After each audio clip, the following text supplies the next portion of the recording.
Ok.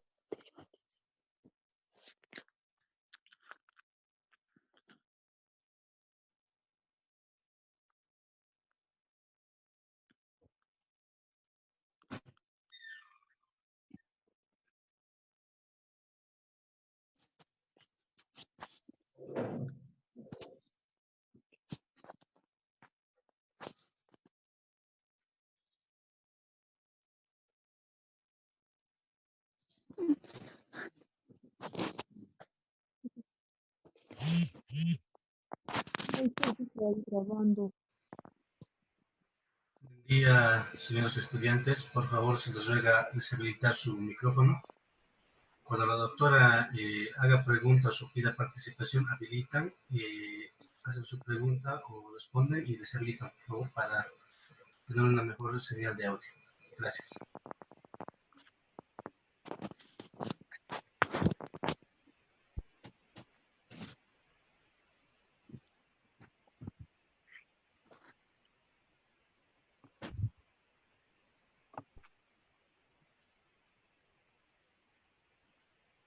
Bye por.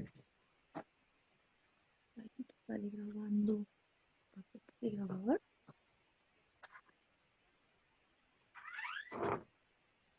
No lo tiene que quitar. Dijo que desactiven sus micrófonos.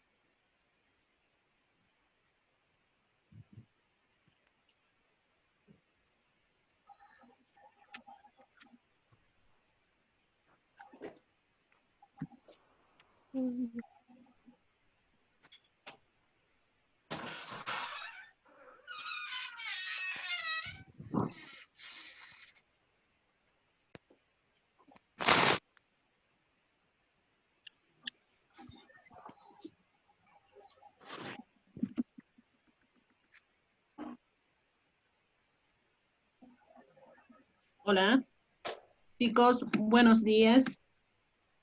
Vamos a empezar con esta clase para no retrasarnos más y aprovechar la amabilidad del ingeniero Segarra. Vamos a empezar con anatomía, como habíamos hablado en la clase inaugural. Tenemos 3 capítulos importantes, ¿verdad? La asignatura. Por favor, apaguen sus micrófonos. Como habíamos visto en la clase inaugural, habíamos dicho de que la asignatura vamos a dividir en 3 capítulos, ¿verdad? Un primer capítulo que es la anatomía, o digo oído, y en cada capítulo vamos a empezar con anatomía. Es un resumen que vamos a dar dirigido a la especialidad. No es una anatomía profunda, no vamos a hablar acá de irrigación, inervación, eso ya ustedes han hecho el primer año, entonces vamos a hacer directamente una anatomía dirigida a la especialidad. Habíamos hablado de, bueno, antes, nosotros, hola, bueno, hemos visto habíamos hablado de la anatomía de oído. En oído nosotros vamos a ver lo que es la región auricular. Toda esta zona es la región auricular. Es importante saber para nosotros porque en la práctica, en la semiología, nosotros tenemos que saber exactamente en qué parte está ubicada lo que es el oído. Está ubicado el oído. Entonces hablamos de una región auricular y en esa región tenemos una región preauricular, que sería esta, que estaría delante del pabellón auricular. Y una región retroauricular, que estaría detrás del pabellón auricular. Es importante esto. Y tenemos un elemento anatómico muy importante en la unión del pabellón auricular con la región mastoidea. Si ustedes se tocan detrás de la oreja, hay una, digamos, una unión bastante marcada, ¿sí? Un surco bastante marcado y se llama el surco retroauricular. Este surco es muy importante para nosotros, para las patologías, porque tenemos patologías que nos va a mostrar, digamos, el signo a este nivel, ¿no? Entonces, tenemos una región preauricular, una región retroauricular, y la unión del pabellón auricular y en la región mastoidea se encuentra el surco retroauricular, que estaría, digamos, abarcando toda esta parte, ¿no? Desde la raíz del pabellón auricular y va bajando, tóquense, está el surco bastante marcadito y llega hasta la parte inferior, ¿no? ¿Qué sería eso lo más importante en esta región auricular? Luego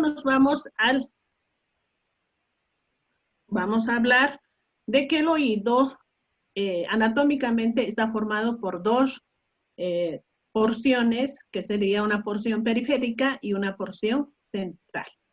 La porción periférica, a su vez, está formado por el oído externo, el oído medio y el oído interno.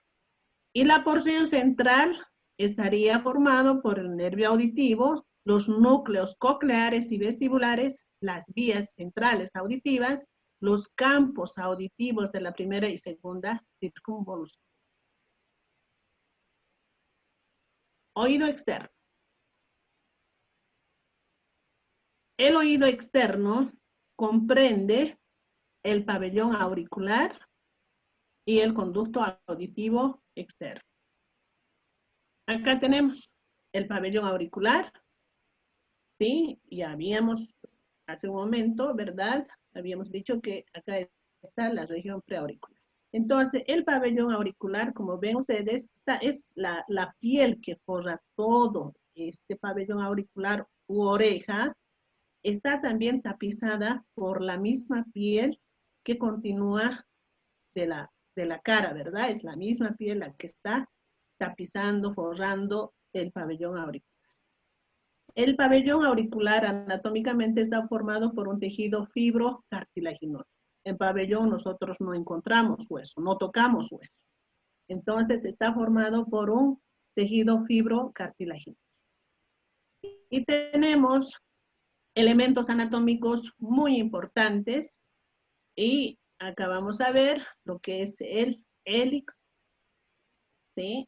Que nace desde la parte superior, continúa hasta lo que es el lóbulo de la oreja. Tenemos el antihélix, esta parte hasta la parte superior. Tenemos el trago, toda esta zona, el trago, y tenemos el antitrago, ¿sí? Y luego la concha del pabellón auricular, que sería la puerta de entrada hacia el conducto auditivo externo. Y acá el lóbulo de la oreja. Entonces, no se olviden, chicos, la unión del pabellón auricular con la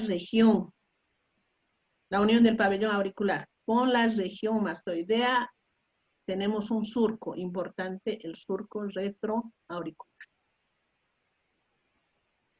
El conducto auditivo externo. El conducto auditivo externo, ustedes ven, es realmente un conducto que igual está formado por una parte fibrocartilaginosa, que sería la parte externa, esta parte, y una parte ósea, que sería la parte interna. La piel que tapiza el conducto auditivo externo es la misma piel que tapiza el pabellón auricular, ¿sí? Entonces, esta unión que dijimos entre la parte fibrocartilaginosa y la parte ósea, que sería esta parte, esta unión, ¿sí? Esta parte como ven, es la parte más estrecha. ¿Sí? Esta parte es un poco amplia, esta parte también, pero esta parte es la más estrecha. Entonces, esta unión se llama el istmo del conducto auditivo externo. El istmo del conducto auditivo externo. Es una especie de acodadura. ¿Por qué la importancia? ¿Por qué hablamos de este istmo? Porque es importante para nuestra semiología. Cuando nosotros hagamos una otoscopía, nosotros tenemos que enderezar este istmo, que es una acodadura. Entonces, hacemos una maniobra que nos va a permitir visualizar la membrana timpánica. Hablamos de piel, es importante porque hay una patología que se llama tapón de cerumen. Es una patología bastante prevalente en nuestro medio, ¿no? Siempre el paciente va a la consulta, nos refiere que no escucha, y nosotros tenemos que pensar, obviamente, esta patología tiene su sintomatología específica, y nosotros tenemos que pensar que podría tratarse. Si es que el paciente nos dice que tiene disminución de la audición, entonces tenemos que pensar de que se trata de un tapón de cerumen, ¿no? Entonces, como habíamos dicho, la piel que tapiza el pabellón auricular es la misma piel que tapiza el conducto auditivo externo. Por lo tanto, esta piel también tiene glándulas sebáceas, ¿no? Y obviamente secreta cerumen. Entonces, este cerumen secretado por las glándulas sebáceas tiene un color, ¿sí? Y quien da ese color son las glándulas en ovillo. Entonces, esa es la importancia para nosotros sobre la anatomía del conducto auditivo externo. Sus relaciones. El conducto auditivo externo hacia arriba se relaciona con la fosa craneal, hacia abajo con la parótida, esto también es importante, hacia abajo con la parótida, hacia adelante con la articulación. Esta es la parte más importante, esta relación es la más importante. Hacia adelante se relaciona con la articulación temporomandibular. Entonces, ¿por qué? Porque tenemos una patología que confunde el paciente, ¿no? Llega a la consulta y nos dice que tiene dolor de oído. A eso nosotros llamamos otalgia, ¿sí? Otalgia es un dolor irradiado, no de una patología propia de oído. Otalgia es un dolor irradiado de órganos vecinos. En cambio, otodinia es un dolor netamente de una patología de oído. Entonces el paciente llega con el síntoma de dolor, ¿no? Nos refiere que hay dolor en el oído. Nosotros tenemos que averiguar si es una otalgia o es una otodinia. Por lo tanto, hacemos una semiología. Como sabemos, ¿sí? Anatómicamente, la ubicación, la relación que tiene la articulación temporomandibular, entonces nosotros tenemos que explorar esta articulación para saber si es una otalgia o es una otodinia. Por eso la importancia de la relación que tiene el conducto con los diferentes órganos vecinos. Otra cosa es importante, otra relación es con la membrana timpánica. Como ven directamente, la parte interna del conducto auditivo externo está en relación directa con la membrana timpánica. Oído medio. El oído medio anatómicamente está formado por la caja timpánica, por el antro mastoideo, por las celdillas mastoideas y por la trompa de Eustaquio. La caja timpánica, como ven, si ustedes han leído, porque les dije, ¿verdad? Para la primera clase van a leer lo que es anatomía.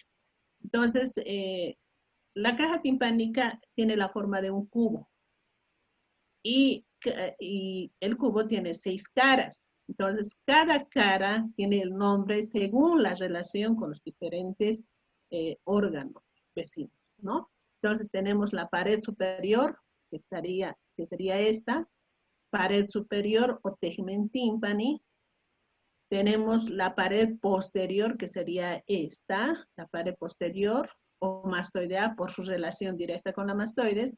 Tenemos la pared interna, que sería esta, con su relación directa con el, o llamada también laberíntica, pared interna o laberíntica. Tenemos la pared anterior o tubo carotidia por su comunicación directa con la trompa de Eustaquio. Y tenemos la pared inferior o yugular por su relación con este elemento anatómico. Y finalmente tenemos la pared externa o timpánica.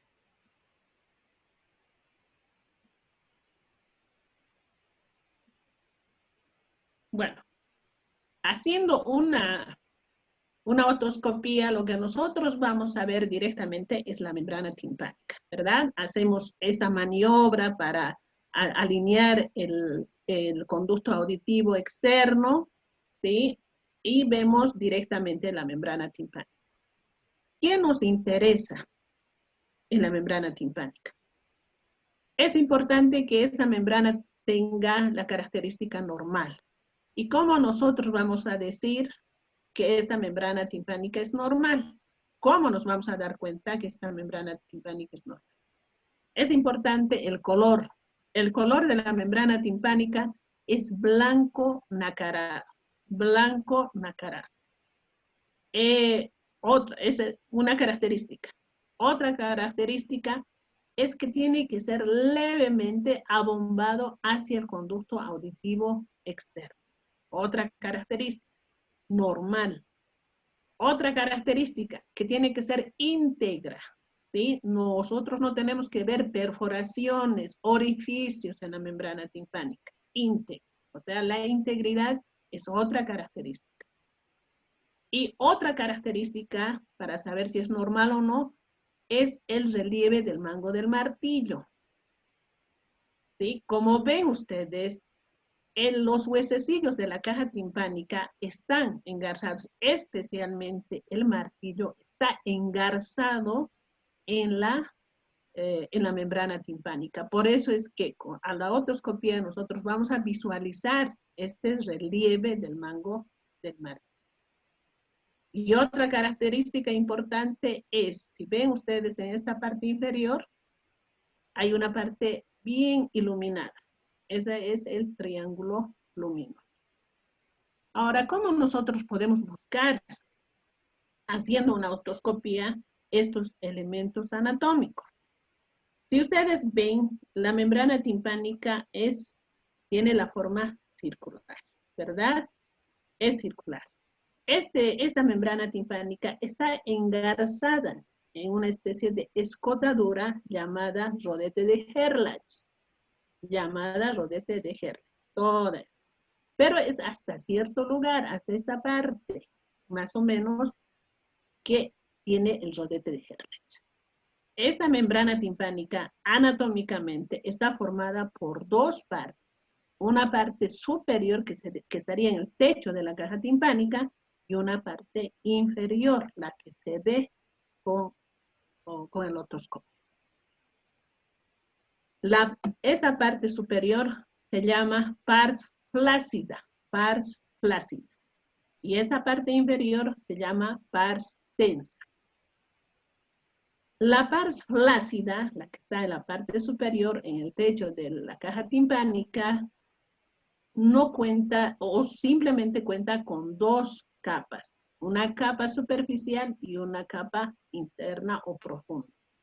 En cambio, esta parte, que es la pars tensa, está formada por tres capas, una capa superficial, una capa media y una capa profunda. Esto es importante porque vamos a ver una patología que afecta netamente a esta pars tensa y obviamente hay otra patología que afecta netamente a la pars flácida, ¿no?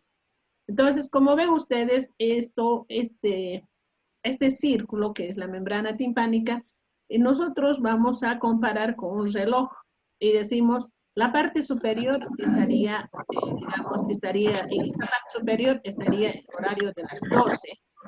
Por favor, apaguen sus micrófonos. En la parte superior estaría el horario de 12. En la parte inferior estaría el horario de 6, ¿verdad? Entonces, ¿cómo nosotros vamos a dirigir el otoscopio para saber si está naciendo normalmente el relieve del mango del martillo? Nosotros dirigimos el otoscopio hacia arriba y vemos esta imagen donde el relieve del mango del martillo está naciendo más o menos del horario de 12 a 1, ¿sí? Entonces decimos, sí, está normal. Y vemos la parte inferior, dirigimos el otoscopio a la parte inferior y vemos que el triángulo luminoso está más o menos en el horario de 6 a 5 o a 4. No en todas las personas va a ser igual, digamos, en otras será un poquito más abajo, exactamente en el horario de las 6, en otras será en el horario de las 5, las 4, no es igual, pero lo importante es que va a ser en la parte inferior, ¿no? Entonces, esa sería la importancia que nosotros, lo más importante que nosotros debemos saber sobre la anatomía de la membrana. Como ven acá, ahí está la membrana timpánica, ¿sí? Que se va a ver con el otoscopio, y vean cómo la membrana timpánica está levemente abombada hacia el conducto auditivo, ¿no? Entonces, ahí está lo que habíamos dicho, que la membrana o el huesecillo, el martillo, se engarza en la membrana timpánica y por eso es que se ve ese relieve del mango del martillo. Bueno, ahora estaríamos hablando sobre lo que es la caja timpánica misma. La caja timpánica, hemos dicho, tiene sus paredes, ¿verdad? Una pared interna o laberíntica, una pared inferior, tubo carotidia, tenemos una pared que es de la membrana timpánica. Entonces, estas paredes están, digamos, tapizadas por la misma mucosa que tapiza las fosas nasales, la misma mucosa que tapiza la faringe, los senos paranasales, es la misma mucosa. Hemos dicho que la caja timpánica o el oído medio también está formado por otro elemento anatómico que es el antromastoideo. El antromastoideo es un hueco que comunica las celdillas mastoideas con la caja timpánica. Este hueco óseo también está tapizada por la misma mucosa que tapiza la caja timpánica. Hemos dicho otro elemento anatómico importante, las celdillas mastoideas, ¿no? Estas celdillas, como su nombre dice, vean, son una especie de celdas, parece un panal de abejas. Entonces, estas celdillas, estos huequitos, también están tapizadas por la misma mucosa de la caja timpánica. Otro elemento anatómico importante, hemos dicho la trompa de Eustaquio, ¿sí? Acá está la trompa de Eustaquio. Y los huesecillos que contienen la caja timpánica. Primero está el martillo que está engarzado en la membrana timpánica, luego viene el yunque, ¿verdad? Se articula el yunque, este yunque se articula al estribo. Entonces el estribo tiene una parte muy importante que es la platina del estribo que está tapando a la ventana oval, tapa a la ventana oval.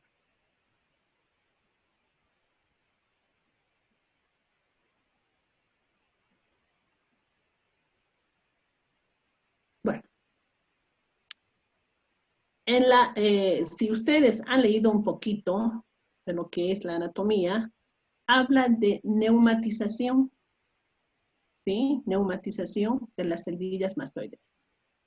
Neumatización es el grosor, podemos decir, de la mucosa que tapiza la caja del tímpano, la mucosa que tapiza estas celdillas, tiene que ser el mismo grosor, normalmente, así hablamos, normalmente a la mucosa de la faringe, de la caja timpánica. Pero ¿qué pasa? Que algunos niños enferman a edad temprana con una otitis media. Entonces, estas celdillas, la mucosa de estas celdillas, la que tapiza estas celdillas, empieza a congestionarse y edematizarse. No se hace un buen tratamiento y estas celdillas se quedan así edematizadas. edematizadas, hipertrofiadas. Y de ahí que se habla de hiperneumatización. Y algunas veces igual la misma infección a temprana edad hace que estas celdillas se atrofien y esta mucosa se quede bien pegada a la pared de las celdillas. A eso se llama hiponeumatización. Entonces esto es importante saber porque vamos a tener patologías que obviamente tienen que ver con estas celdillas, con el antro, tienen que ver con lo que es la mucosa de la caja timpánica. Normalmente, la caja timpánica está llena de aire. Normalmente, la caja timpánica está llena de aire, ¿no? Entonces, ¿quién se encarga de que que el aire que contiene la caja timpánica sea regulado? Es la trompa de Eustaquio. Esta trompa de Eustaquio tiene un orificio, podemos decir en este caso, de entrada y un orificio de salida, que estaría el orificio de salida estaría ubicado en la rinofaringe, el orificio de salida en la rinofaringe. ¿Y dónde está la rinofaringe? Así como su nombre dice. La rinofaringe se encuentra ubicada en la parte posterior de las fosas nasales, ¿sí? Las fosas nasales son dos tubos que ingresan hasta las ventanas, ¿sí? Que se llaman coanas, hasta dos ventanas que se llaman coanas, y luego estas coanas se caen a un cilindro único, a un hueco único. Esta parte es la que se llama rinofaringe. Esta rinofaringe tiene 4 caras, una cara superior, una cara inferior y 2 laterales. Una cara superior, una cara inferior y 2 caras laterales. En cada cara lateral está el orificio de salida de esta trompa de Eustaquio. En cada cara lateral de la rinofaringe se encuentra el orificio de salida de la trompa de Eustaquio. Este orificio de salida se llama fosita de Rosenmuller.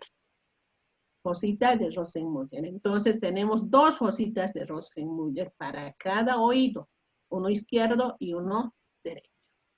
Entonces, es importante esto para la fisiología, vamos a ver luego, y para el funcionamiento, hemos dicho que esta caja timpánica tiene que ser, digamos, tiene que estar vacía, para que estas membranas, estos huesecillos empiecen a vibrar y a moverse. Dentro de la anatomía también, en esta parte es importante explicarles lo siguiente. Esta parte sería desde pabellón auricular hasta la ventana oval, hablamos de que es la vía conductiva, ¿sí? El pabellón auricular, eso vamos a hablar también en fisiología, se ocupa de conducir el sonido hasta esta parte, ¿sí? Entonces, toda esta zona que ustedes ven, desde la ventana oval, la caja timpánica, los huesecillos, la membrana timpánica, el conducto y el pabellón auricular son la vía conductiva porque conducen el sonido. Oído interno. Comprende el laberinto óseo y el laberinto membranoso. ¿Qué funciones cumplen? El coclear cumple la función. El coclear cumple la función auditiva. Chicos, por favor, apaguen su micrófono.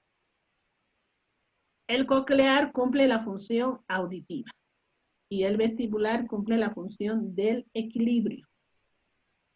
Entonces, acá estamos haciendo un resumen, ¿verdad?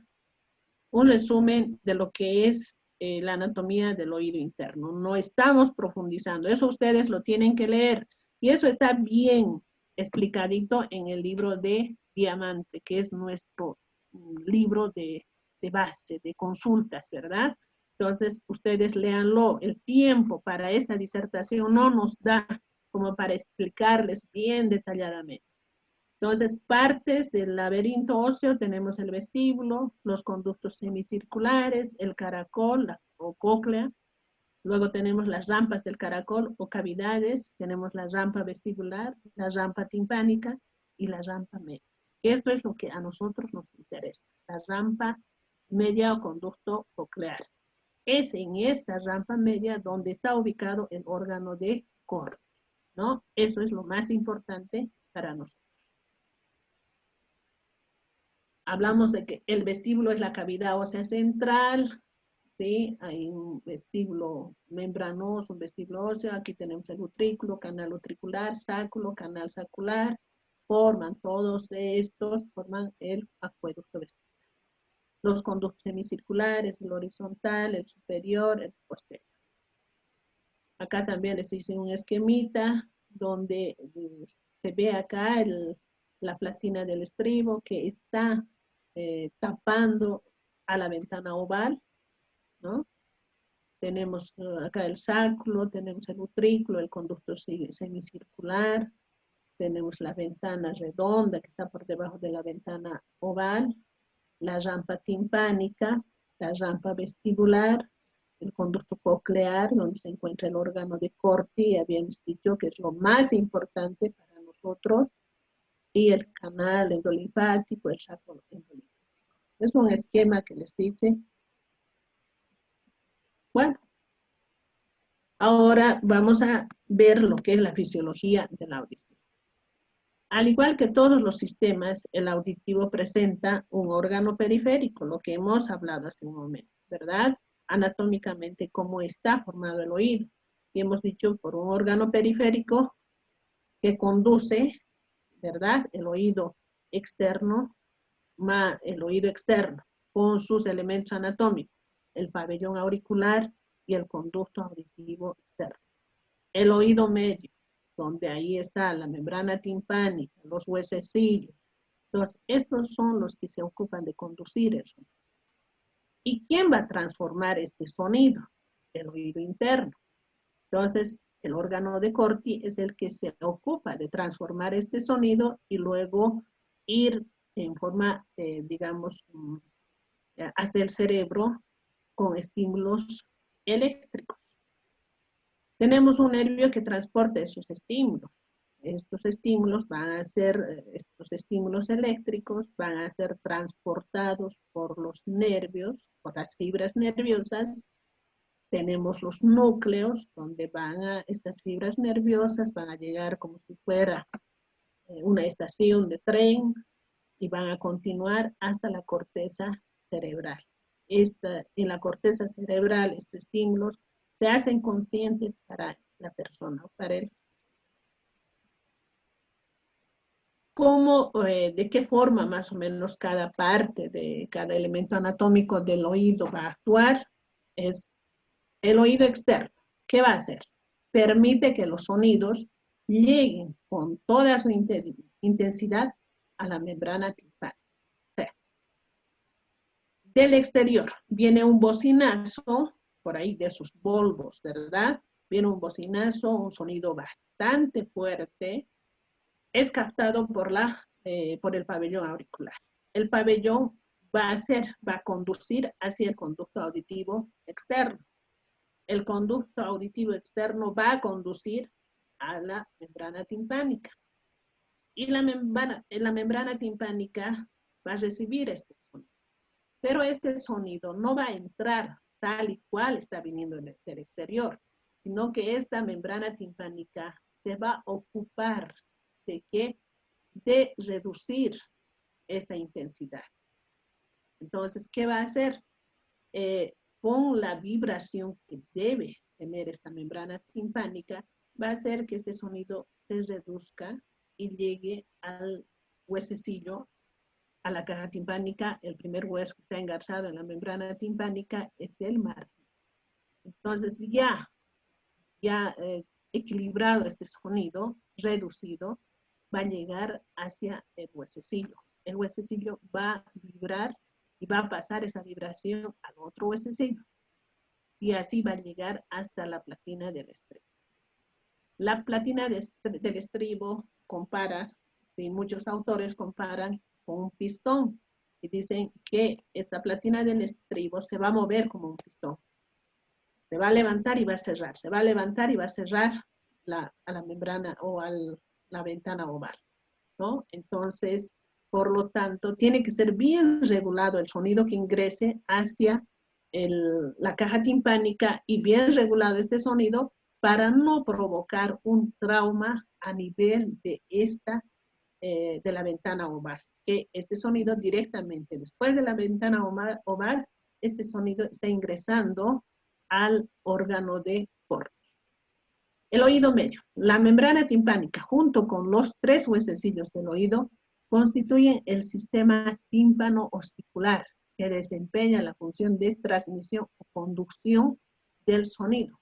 Por eso también esta parte se llama vía conductiva, ¿no? Y además está, digamos, tiene la función protectora del oído interno y ventanas redondas. ¿De qué forma protege? La membrana timpánica regula que ese sonido no entre hacia el oído interno así, con esa intensidad que viene del exterior. Entonces, está regulando. Por eso se llama también, por eso se dice también que cumple la función protectora del oído interno. Tenemos otra función muy importante, es la función equipresora de la trompa de Eustaquio. La trompa de Eustaquio debe mantener la presión en oído medio igual a la presión del oído externo. ¿Y cómo va a mantener? Habíamos dicho que un orificio, que puede ser de entrada o de salida, en este caso de entrada de aire, se encontraría en la rinofaringe, ¿verdad? Ese orificio llamado fosita de Rosen-Muller. A través de ese orificio ingresa aire por la nariz, entra, llega a este orificio, ingresa aire por la trompa de Eustaquio y llega hacia la caja timpánica. Ese aire no se queda ahí, sino que también debe salir. A eso se llama equilibrar presión. O sea, tiene que salir y entrar aire.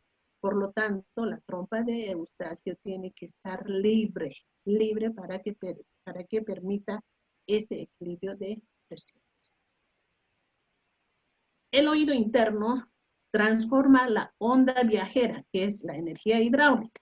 O sea, ese sonido que llega del exterior, que es un bocinazo, es conducido por el pabellón auricular hacia el conducto auditivo externo, llega a la membrana timpánica se ocupa de regular de que este sonido no entre, tal como está llegando del exterior, sino que regula, disminuye. Ya el sonido regulado entra a la caja timpánica. De la membrana timpánica entra, o ese sonido pasa al martillo, el martillo empieza a vibrar, luego pasa hacia el yunque empieza a vibrar, y luego hacia al estribo, ¿no? Y ahí la platina del estribo se mueve como un pistón. Todo, desde acá, desde el pabellón auricular hasta la ventana oval, se considera vía conductiva. De ahí viene el nombre de hipoacusia de tipo conductiva. Algo que obstruya, por decir, no hay un pabellón auricular desarrollado, ¿sí? Entonces ya nos está provocando una hipoacusia de tipo conductiva. El conducto auditivo, no hay un conducto auditivo, hay ausencia de conducto auditivo, ya nos está provocando una hipoacusia de tipo conductivo. La membrana timpánica está perforada, ya nos está provocando una hipoacusia de tipo conductivo, ¿no? Entonces, esta energía hidráulica, ¿sí? Este sonido que va como energía hidráulica, llega al órgano de Corti y el órgano de Corti la transforma y se convierte en energía bioeléctrica. Y a partir del órgano de Corti empiezan los nervios, ¿verdad? Entonces empieza por esta vía, empieza a partir las fibras nerviosas, llegan a los diferentes núcleos con entrecruzamiento, algunos directos, hasta llegar al cerebro y ahí se convierten en conciencia. Toda esta vía, desde el órgano de Corti hasta el cerebro, hasta el lóbulo temporal, se llama vía perceptiva. O sea, si hace un momento habíamos hablado de hipoacusia de tipo conductiva, porque hay algo que está evitando que haya una buena conducción, entonces hablamos de hipoacusia de tipo conductiva. Y desde el órgano de Corti hasta el lóbulo temporal es la vía perceptiva. Y hablamos de hipoacusia de tipo perceptiva. Generalmente estas hipoacusias se presentan por, ya son genéticas, o puede ser por envejecimiento de estas fibras nerviosas, por envejecimiento de los núcleos nerviosos. Esto pasa habitualmente en las personas mayores de la tercera edad, y hablamos de presbiacusia, envejecimiento de las fibras nerviosas y envejecimiento de los núcleos nerviosos. Ahí les hice un esquemita así, es un esquema, ¿no? No muy bien hecho, ¿verdad? Acá parten las fibras nerviosas llegan a los diferentes núcleos, llegan al bulbo, igual al núcleo. Hay fibras que se entrecruzan, hay fibras directas y luego se hacen conscientes en la corteza cerebral.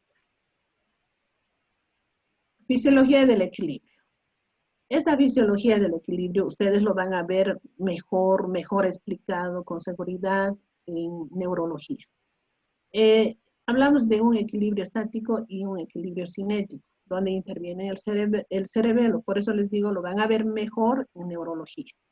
Pero de todos modos, tienen que leerlo en Diamante, que también está muy bien explicado. Tienen que ver el cerebelo, la vista, las sensaciones táctiles.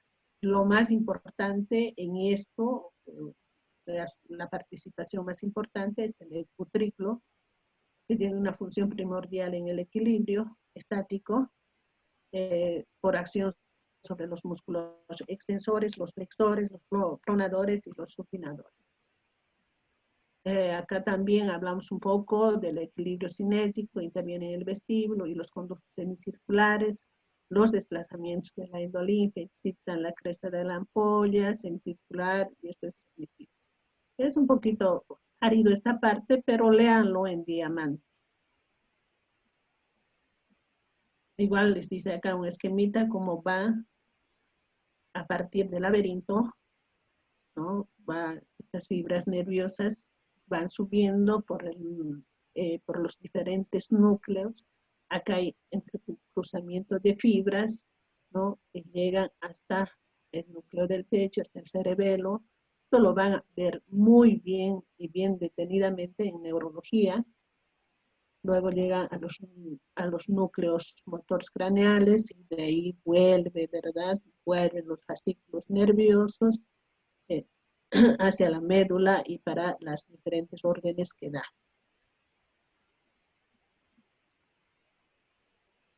Bueno, jóvenes, eso sería un resumen de la anatomía y la fisiología de oído. Si tienen alguna pregunta, por favor. ¿Pueden activar su micrófono, por favor?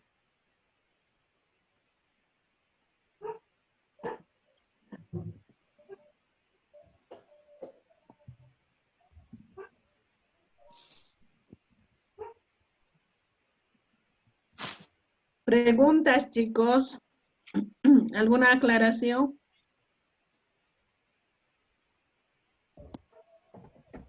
Ni una, doctora. Sí, sí.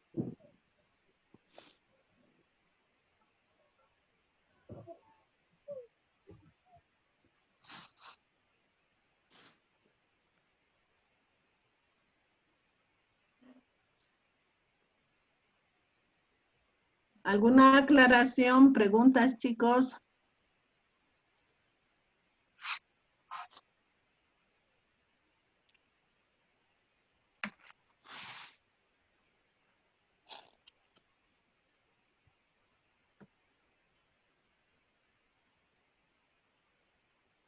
Hola. ¿Alguna pregunta, alguna aclaración? Bueno, si no hay ninguna pregunta, estaríamos terminando esta clase y la siguiente sería la clase de, o el tema de otitis medias externas, ¿no? Entraríamos ya a las patologías de oído y estaríamos empezando con otitis medias externas. O si hay alguna pregunta, a ver.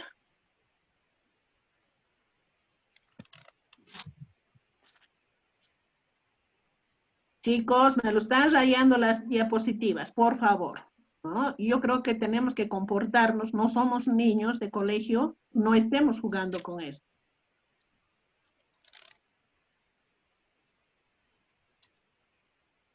Bueno, ¿alguna pregunta?